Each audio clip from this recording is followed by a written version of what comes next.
ሰላም ይቅርታ። ዛሬ እንግዲህ ማየት የምንሞክረው የዚህ የኒውክሊየር አርም ራስ በዚህ በመካከለኛው ምስራቅ በጣም እየተጧጧፈ ነው። እንደሚታወቀው ኢራን ኒውክሊየር ለሰላማዊ መንገድ ብላ የኒውክሊየር ቦምብን ለመስራት በከፍተኛ ደረጃ እየተጣጣረች ይገኛል እና የተለዩ ፓኪስታን በዛ አካባቢ ኦልሬዲ ኒውክሊየር ያላት የመጀመሪያዋ እስላማዊ ሀገር ናት። እንደዚሁ ደግሞ የተባበሩት አረብ ኤሚራትም እንደዚሁ በ2009 ዓ.ም ከዩናይትድ ስቴትስ ጋር በመተባበር ለሰላማዊ መንገድ በሚል ሞኒተር የሚደረግ የኒውክሊየር ማመንጫ እየሰሩ እንደሆነ ይታወቃል። የዚህኛው አሁን ደግሞ የሰማን ያለነው ሳውዲ አረቢያ አሁን ከአሜሪካ ጋር ዲል አድርጋለች ለሰላማዊ መንገድ በሚል ለ30 ዓመት የሚቆይ ስምምነት ነው። ግን በኢንተርናሽናል አቶሚክ ኢነርጂ ኤጀንሲ የማይታይ አሜሪካ ለሳውዲ አረቢያ የፈቀደችላትና ኡራኒየምን በገዛ ሀገሯ ማለትም በራሱ በሳውዲ አረቢያ ውስጥ እንዲመረት የሚፈቅድ ዲል ነው ማለት ነው። ዶናልድ ትራምፕ እና የሳውዲውን ንጉስ የተስማሙት እና ለምንድነው ብዙ ሰዎችን ያስደነገጠው ይህ ስምምነት ብለን ካየነው፣ ምክንያቱም እንግዲህ እንደሚታወቀው ሳውዲ አረቢያ በጣም ጨቋኝ የሆነ አገዛዝ ያለበት፣ ጨካኝ የሆነ አመራር ያለበት አገዛዝ ነው። በዚህ በ18ኛው ክፍለ ዘመን ያለ አይነት ህግ ነው ያለው። አንገት መቁረጥ፣ እጅ መቁረጥ። በተለይ ደግሞ እንዲህ አይነቱ የአቶሚክ ወይም ደግሞ የኒውክሊየር ቦምብ ካለው በዓለም ላይ ምን አይነት ችግር ሊፈጥር እንደሚችል ለብዙ ሰው የተገለጸለት ይመስለኛል። እና አብዛኛው ህዝብ ለምን እንደዛ ሆነ፣ ለምን የአሜሪካኑ ፕሬዚዳንት ይህን ዲል ለመፈረም ፈለገ የሚለውን ስናይ በብዙ መንገድ እናየዋለን። እንግዲህ እንደሚታወቀው ዶናልድ ትራምፕ ብዙ ጊዜ ውሳኔያቸው የቸኮለ ነው፣ ቶሎ ነው የሚቸኩሉት። አንድ ያ ነው። ሁለተኛ ደግሞ እሳቸው የንግድ ሰው ስለሆኑ ገንዘብ ያመጣል የሚሉትን ነገር ሁሉ ለማድረግ ወደኋላ አይሉም ማለት ነው። እንግዲህ እንደሚባለው አሁን ይሄ ስምምነቱ ሲደረግ ማለት ነው የአሜሪካ ካምፓኒዎች ናቸው ገብተው ይህንን የኒውክሊየር የሚሰሩት ማለት ነው በሳውዲ አረቢያ ውስጥ እና ከፍተኛ ገንዘብ ያመጣል። ያንንም ይፈልጉታል። ያው እንግዲህ ሳሩን አየሽና ገደሉን ሳታይ የሚባለው ነገር ነው። እና ሳውዲ አረቢያዎች በጣም ሚስጥረኞች ናቸው። የሚፈልጉትን ነገር ለማሳካት በብዙ መንገድ ነው የሚሄዱት። በተለይ የዚህ የሳውዲው ልዑል በጣም አደገኛ የሆነ ሰው እንደሆነ ሁላችንም እናውቃለን። አሁን ትልቁ ነገር ምንድን ነው ይዞ የሚመጣው ነው ለማለት ነው። አሁን እንግዲህ ስናይ ለምሳሌ ለአረብ ኤሚራቶች የተፈቀደው የዚህ የኒውክሊየር ማመንጨትና የሳውዲ አረቢያውን ልዩነት ስናይ የአረብ ኤሚራቶች ኒውክሊየር ኃይል እንዲያመንጩ ሲስማሙ ያ ኡራኒየም የሚመነጨው ከውጭ ነው የሚመጣው እንጂ ሀገራቸው ውስጥ አይደለም። ፊውሉን የሚያመነጩት ማለት ነው ከውጭ ነው የሚመጣው እና ያ ተመጥኖ በኢንተርናሽናል አቶሚክ ኢነርጂ ኤጀንሲ ታይቶ ምናምን ተመጥኖ ነው የሚሰራውን እንትን የሚለው። ይሄኛው ግን አሜሪካና ሳውዲ አረቢያ ብቻ ናቸው የተስማሙት ማለት ነው። አሜሪካና ሳውዲ አረቢያ ስለተስማሙ አቶሚክ ሞኒተር የሚያደርገው ሊቆጣጠረው አይችልም። ያ ነው አንዱ የሚያስፈራው ማለት ነው። እና በፈለጉ ሰዓት ያንን ለሰላማዊ መንገድ ያሉትን ወደ አቶም መቀየር ይችላሉ የሚል ከፍተኛ ስጋት ይኖራል ማለት ነው። አንዲያ ነው። ሌላው ከፓኪስታን ጋር ስምምነት አድርገዋል ሳውዲ አረቢያዎች እስከ ኒውክሊየር ኃይል አብሮ የመጠቀም የጦር ስምምነታቸው ማለት ነው። ይህም አስፈሪ ነገር ነው እና ፓኪስታኖችም ገብተው ወደ ኒውክሊየር እንዲቀይሩ የማይረዱበት ምንም ምክንያት የለም ማለት ነው። እና ያ ሁሉ ነገር ስላለ በጣም አስፈሪ ነገር የሆነ ነው። በተለይ እንደ እስራኤል ላሉ ሀገራት በጣም አስፈሪ ነው እና ዶናልድ ትራምፕ የሚሉት የዚህ የአብርሃም ስምምነት የሚባለውን ሳውዲ አረቢያ ትፈቅዳለች እና ሳውዲ አረቢያ ለዌስተርን ካንትሪ በጣም ጥሩ ግንኙነት ያለን ስለሆነ ምንም ችግር የለውም ብለው ለመከራከር ይሞክራሉ። ግን እነዚህ ሰዎች እስከሚይዙ ድረስ ነው። ከዛ በኋላ አጌንስት ዌስተርን የማይሆኑበት ምን ምክንያት የለም። ምክንያቱም ርዕዮተ ዓለማቸው የተለያየ ነው። እነዚህ እስላሚውን ኃይል ማጠናከር ነው የሚፈልጉ። በተለይ ሱኒ የሚባለውን ኃይል ማጠናከር ስለሚፈልጉ ያንን ለማድረግ ወደኋላ አይሉም። የፈለገውን እስከ ህይወት መስጠት ድረስ ማለት ነው፣ ልክ ኢራኖች እንደሚያደርጉት። ግን እጃቸው እስከሚያስገቡ ድረስ ሊለማመጡ ይችላሉ በእርግጥ እና ይህ የአሜሪካው ፕሬዚዳንት ብዙ ጠለቅ ያለ እንትን ውስጥ አይገቡም። ብቻ ችኩል ናቸው እና ለጊዜው ፊት ለፊታቸው የሚታያቸው ጥቅም ያስገኛል የሚባለውን ነገር ሁሉ ለማድረግ ነው። ግን ይህ ለዓለም ስጋት ነው። በተለይ እንደ እስራኤል ላሉ ኢቨን ለአፍሪካውያኖች እንግዲህ ይህ ከሆነ በጣም አስቸጋሪ ሊሆን ይችላል። ምናልባትም አፍሪካውያኖችም ናሽናል ብሔራዊ ጥቅማችንን ማስከበር ማንችልበት ሁኔታ ሁሉ ሊፈጠር ይችላል። በሆነ ባልሆነው እደቁሳቸዋለሁ፣ ተጠንቀቁ፣ በኒውክሌር አጠፋቸዋለሁ የሚባል ነገር ሁሉ ሊመጣ ይችላል። በተለይ ደግሞ ሳውዲ አረቢያ ከግብፅ ጋር ባላት ግንኙነት የራሷን ጥቅምና የግብፅን ጥቅም ለማስከበር ከፍተኛ ተጽዕኖ የማታደርግበት ምንም ምክንያት የለም እና ሁኔታዎች በጣም አስጊ ናቸው። እንደገና ደግሞ ሌላው በዚህ በመካከለኛው ምስራቅ ውስጥ ባላንስ ኦፍ ፓወርም ለመፍጠር ሊሆን ይችላል። ምናልባት እንግዲህ እንደሚታወቀው ኢራን በራሽያ እና በቻይና እየተደገፈች ነው ይህን የአቶም ኒውክሌር ማመንጫውን መስራት የምትፈልገው እና ወይንም ደግሞ የኒውክሌር ቦምብ መስራት የምትፈልገው እና አሜሪካኖች ደግሞ ስጋት አለባቸው።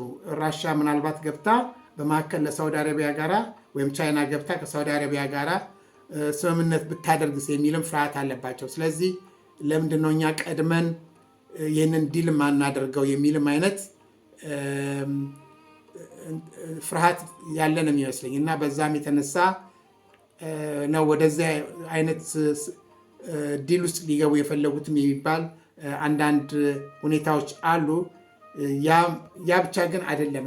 አሁን ለምሳሌ ኢራኖች እንደሚታወቀው የዚህ የሺያ የሚባለው ርዕዮተ ዓለም ወይም ደግሞ ሃይማኖት ተከታዮች ናቸው። ሳውዲ አረቢያ ደግሞ የሱኒ ተከታዮች ናቸው። መካከላቸው በዚህ በእምነት ውስጥ የተወሰነ ፖይንት ላይ ልዩነት አላቸው። ሁለቱም እስልምና ተከታዮች ቢሆኑም ልዩነት አላቸው እና ያው እንደምናየው ነው። በዚህ ሁቲን ኢራኖች ይደግፋሉ። አጋጣሚ ካገኙ ሳውዲ አረቢያን ለመምታት ወደኋላ አይሉ እና ይህን እዛ ባላንስ ኦፍ ፓወርም እኩል ለማድረግ የታቀደም ሊሆን ይችላል ብለው የሚገምቱ አሉ። እና ሁኔታዎች እንግዲህ በዚህ አይነት እየቀጠሉ ነው ያሉት። በእርግጥ ይሄ ስምምነት እንደገና በኮንግረስ ይታያል፣ በአሜሪካ ኮንግረስ ማለት ነው። ለዛ 90 ቀናት ተሰጥቷቸዋል። በዚህ 90 ቀናት ውስጥ ምንድን ነው የሚወስኑት የሚለውን ማየት እንችላለን ማለት ነው። ምናልባት አትሊስት እንኳን የዚህ አቶሚክ ኢነርጂ ኤጀንሲው ኮንትሮል የሚያደርግበት ሁኔታ ቢፈጠር የሚለው ምናልባት በዚህ በኮንግረስ ውስጥ ሊነሳ ይችላል እንጂ ዲሉን ፕሬዚዳንት የፈረሙትን ዲል ቱ ሰርድ የሚሆኑት እንግዲህ የዲሞክራቶች ናቸው እየተባለው እና ሊቃወሙት ይችላሉ የሚል ሀሳብን ቢኖር ግን አብዛኛዎች እንደሚሉት ላይቃወሙትም ይችላሉ። ግን ምናልባት በዚህ በስምምነቱ ላይ ሊካተቱ የሚችሉ ኤክስትራ ሊካተቱ የሚችሉ ህጎች መውጣት አለባቸው የሚል ጥያቄ ሊነሳ ይችላል። ምክንያቱም አስጊ ነገር ነው። ልክ እንደ አረብ ኤሚራቶች ኡራኒየሙ ከውጭ ተሰርቶ ማለት ነው ፊውሉ ተሰርቶ ወደ ማመንጫው የሚሄድበት ሁኔታ ቢፈጠር ምናልባት ስጋቱ ሊቀንስ ይችላል። ሳውዲ አረቢያ ልታመነጭ የምትችለውን የዚህ ኒውክሌር ቦምብ ስጋት ሊቀንሰው ይችላል የሚል አመለካከት አለ። እንደዛም ሆኖ አሁን እንኳን መስራት ኒውክሌሩን የኡራኒየሙን በራሷ በሀገሯ ውስጥ መስራት ወይም ማመንጨት ብትጀምር ቴክስ ታይም በትንሹ 10 ዓመት ሊፈጅ ይችላል ማለት ነው አንድ ቦምብ ለመስራት እና ያም ነገር ስላለ በዚህ ጊዜ ውስጥ ምናልባት ትራምፕ ስልጣኑን የሚለቀው ከ2 ዓመት በኋላ ይለቃል። ከዛ በኋላ የሚመጣው የአሜሪካ ፕሬዚዳንት የሚወስነው ውሳኔም በመካከል የሚያመጣው ልዩነት ሊኖር ይችላል የሚል አመለካከት አለ እንጂ በጣም አደገኛ ነገር ነው። እኛው ማየት ያለብን ከአገራችን ጥቅም ጋር ነው ማለት ነው። እንግዲህ ሁኔታዎች አሁን እያየን እንደምናየው በዚህ በተለይ በመካከለኛው ምስራቅ አገሮች ውስጥ የኒውክሌር አርም ራስ ወይም ደግሞ ሩጫ ለሽቅድድም በጣም እየተጣፈ ነው ያለው። በፓኪስታን ኢቨን እነ ተርኪ ሁሉ ሊያመነጭ ይፈልጋሉ። አረብ ኤሚራቶች እንደዚሁ ለመስራት እየሰሩ ነው። አሁን ሳውዲ አረቢያ ተጨምራለች። ሌሎችም ግብፅም በዚህ አይነት ሁኔታዎች ውስጥ እየተሳተፈች ነው ያለችው። ለማመንጨት ከፍተኛ ጥረት እየተደረገ ነው ያለው። በእርግጥ ኢትዮጵያም በዚህ ነገር ውስጥ ጅማሮ እንዳለ እናውቃለን።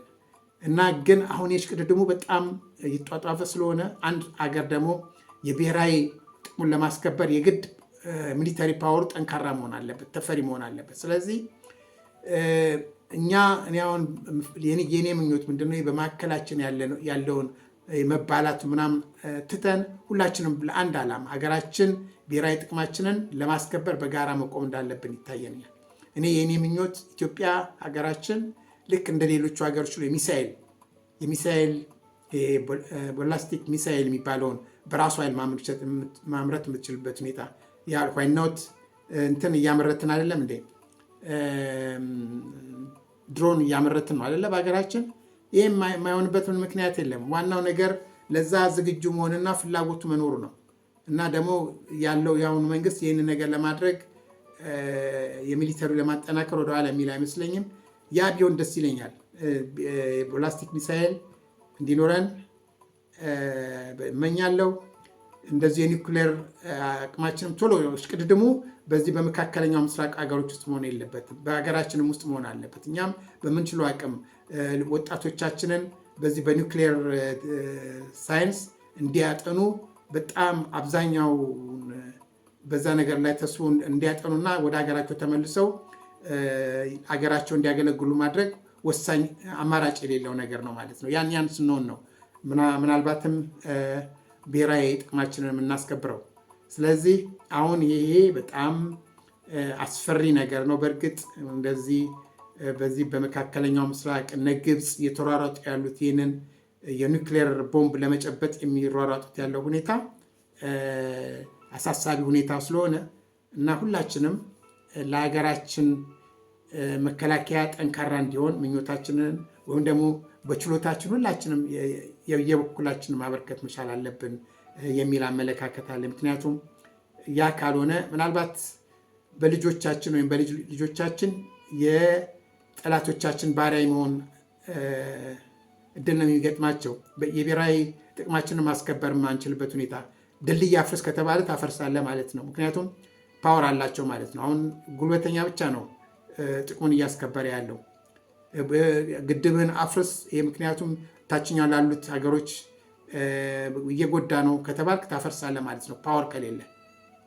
አሁን ሳይሆን ማሰብ ያለብን ከ15 ዓመት በኋላ ከ20 ዓመት በኋላ ለሚመጣው ከባድ የሆነ ስጋት ነው ማሰብ ያለብን፣ ለልጆቻችን በልጅ ልጆቻችን ላይ ለሚመጣው ችግር ማለት ነው። ስለዚህ ሁላችንም በተለይ ደግሞ ይህ ነገር እንዲሆን መንግስትን ማበረታታት፣ መንግስት ደግሞ በተቻለው መጠን በዚህ ነገር ላይ ኮንሰንትሬት አድርጎ በብዙ መልኩ እነዚህ ነገሮች እንዲፈጠሩ ማድረግ፣ በሀገራችን እነዚህ ሚሳኤሎች እንዲሰሩ፣ የሚሊተሪ ሳይንስ በከፍተኛ ደረጃ እንዲካሄድበት ማድረግ። ያ ግን የሚሆነው ሀገራችን ሰላም ስትሆን ነው። ያ ግን የሚሆነው ሁላችንም በአንድነት ለእናት ሀገራችን ኢትዮጵያ በፍቅር በአንድነት ስንሰራ ነው። ስለዚህ መጠናከር አለብን የሚል አመለካከት አለኝ እና እንግዲህ ወደፊት ደግሞ የምናየው ይሆናል። የዚህ የፕሬዚዳንት ትራምፕ የመቸኮልና ቶሎ የመወሰን ሁኔታ አንዳንድ ጊዜ ዓለምን እየበጠበጠ ይገኛል እና እንግዲህ ምናልባት በዚህ በኮንግረስ ላይ የሚወሰነውን ውሳኔም አይተን የራሳችንን ሀሳብ ለመስጠት እንሞክራለን። ስላዳመጣችሁኝ አመሰግናለሁ። ደህና ሁኑ።